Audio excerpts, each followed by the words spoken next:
স্বাগত জানাই। এবার দেখা যায় যে ইমার্ক দলটি খুবই আত্মবিশ্বাসের সাথে মঞ্চে পারফরমেন্স করার জন্য ওঠে। তবে কিছুক্ষণ পরেই দেখা যায় যে ইমার্কের একজন ডান্সারের ফলের জন্য অন্য দলের ডান্সার ব্যথা পায়, যার কারণে বিচারকরা সেখানে ইমার্কের বিপরীত দলকে ভোট দেয়। এতে করে ক্যালভিন প্রচন্ড রেগে যায়, কারণ কিছুক্ষণ আগে যে ভোটে হয়েছিল সেখানে তো তাদের দোষ ছিল না, এটা একটা অ্যাক্সিডেন্ট। তাই ক্যালভিন এখানে বিচারকদের কোনো ভোট না মেনে সেখানে ড্যান্স শুরু করে দেয় আর তাদের প্রতিপক্ষ দলকে তার সাথে বরাবর টক্কর দেওয়ার আমন্ত্রণ জানায়। এরপর এখানে দেখা যায় প্রতিপক্ষ দলও তার আমন্ত্রণ গ্রহণ করে তাদের সবচাইতে ভালো ড্যান্সারকে ড্যান্স করতে পাঠায়। কেভিন এখানে একের পর এক বিপজ্জনক মুভ করতে থাকে, এতে করে সেখানে দর্শকদের উত্তেজনা আরো বেড়ে যায়।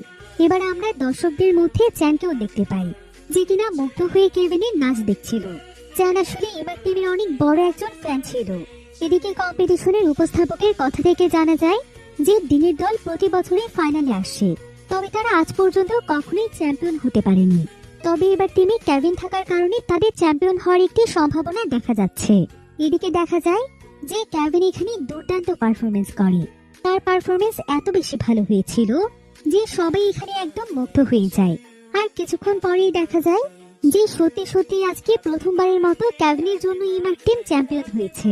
তবে চ্যাম্পিয়ন হওয়ার পরও কেভিনের মুখে কোনো হাসি দেখা যায় না। সে তার দলের বাকি ড্যান্সারদের উপর খুবই বিরক্ত ছিল, কারণ তার টিমে কেউ না কেউ সবসময় কোনো না কোনো ভুল করে ফেলে। কোচ ডিন তখন তাকে সান্ত্বনা দিয়ে বলে যে যা কিছুই হয়ে যাক, তারা সবাই তো একই টিমের ড্যান্সার। কেভিন তাদেরকে সামনে থেকে ট্রেন আপ করলে সবকিছুই ঠিক হয়ে যাবে। আস্তে আস্তে তারা সবাইও কেভিনের মতো হতে পারবে। কিন্তু কেভিন তার কথায় খুব একটা পাত্তা দেয় না। আসলে কেভিনের পরিকল্পনা ছিল অন্য। সে মূলত চায় বড় বড় গ্রুপ থেকে ভালো ভালো ড্যান্সারদেরকে ইমার্কে এনে বর্তমান ড্যান্সারদেরকে বের করে দিতে, যাতে করে সে তার এই টিমটিকে সবচাইতে শক্তিশালী দল হিসেবে গড়ে তুলতে পারে। তবে ডিন এটা কোনোভাবেই চাইছিল না, কারণ তার কাছে তার টিমের প্রত্যেকটি ছেলে ছিল নিজের সন্তানের মতো। ডিন তখন কেভিনকে অনেক বোঝানোর চেষ্টা করে। সেটাকে বলে যে কোনো মানুষই কখনো শুরু থেকে দক্ষ হয়ে যায় না, অবশ্যই তাকে অনেক ধৈর্য, পরিশ্রম এবং ট্রেন আপের মাধ্যমে দক্ষ বানাতে হয়, তাহলে সেই মানুষটি আস্তে আস্তে নিজের উন্নতি করতে পারে।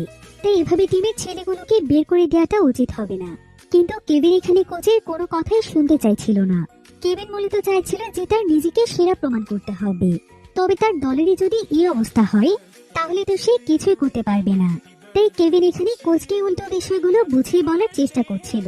কোচ ডিন তখন কেভিনের উপর আর কিছুই বলতে পারে না, কারণ এই দলের মধ্যে সবচাইতে ধনী ছিল সে। দলের সব ধরনের খরচ কেভিনই বহন করে, আর ডিনের বেতনও কেভিনের টাকা থেকেই আসে। তাই ডিন চাইলেও এখানে আর কোনো প্রতিবাদ করতে পারে না। সে চুপচাপ তার কথা